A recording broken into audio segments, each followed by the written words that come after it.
മുസ്ലിം league പ്രത്യേകമായി four Wayanad എന്ന പ്രത്യേകമായൊരു ആപ്പിന് തന്നെ രൂപം കൊടുത്തു.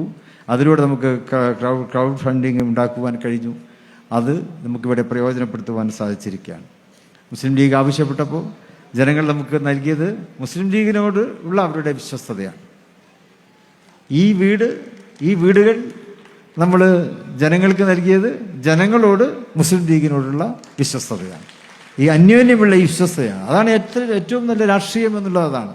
അതല്ലാതെ കുറേ വോട്ടുണ്ടാക്കുക, കുറേ മാത്സര്യങ്ങളിലൂടെ സഞ്ചരിക്കുക എന്നുള്ളതല്ല. ജനങ്ങൾക്കും പാർട്ടിക്കും ഇടയിൽ സ്നേഹത്തിൻ്റെ, ഐക്യദാർഢ്യത്തിൻ്റെ വിശ്വാസ്യത, അതാണ് ഇന്ത്യൻ യൂണിയൻ മുസ്ലിം ലീഗിൻ്റെ രാഷ്ട്രീയം എന്നുകൂടി നമുക്കിവിടെ തെളിയിക്കുവാൻ സാധിച്ചിരിക്കുക.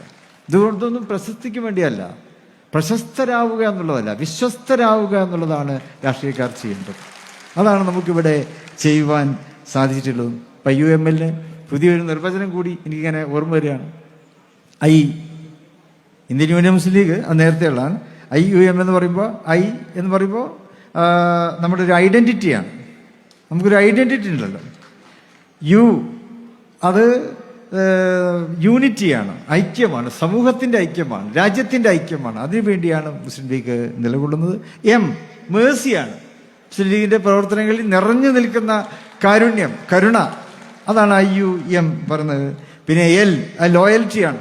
അത് ഞാൻ പറഞ്ഞതുപോലെ വിശ്വസ്തത കാത്തു സൂക്ഷിക്കുക എന്നുള്ളതാണ്. ഇപ്പം ഈ 4 അക്ഷരങ്ങളെയും സാക്ഷാത്കരിക്കുവാൻ കൂടി ഈ ചൂരൽമല ദുരന്തത്തിന് ശേഷം ഈ പദ്ധതിയിലൂടെ നമുക്ക് സാധിച്ചിരിക്കുന്നു. ആ ഒരു സംതൃപ്തിയുടെ നിമിഷങ്ങളിലൂടെയാണ് നമ്മൾ കടന്നു പോകുന്നത്. നമുക്ക്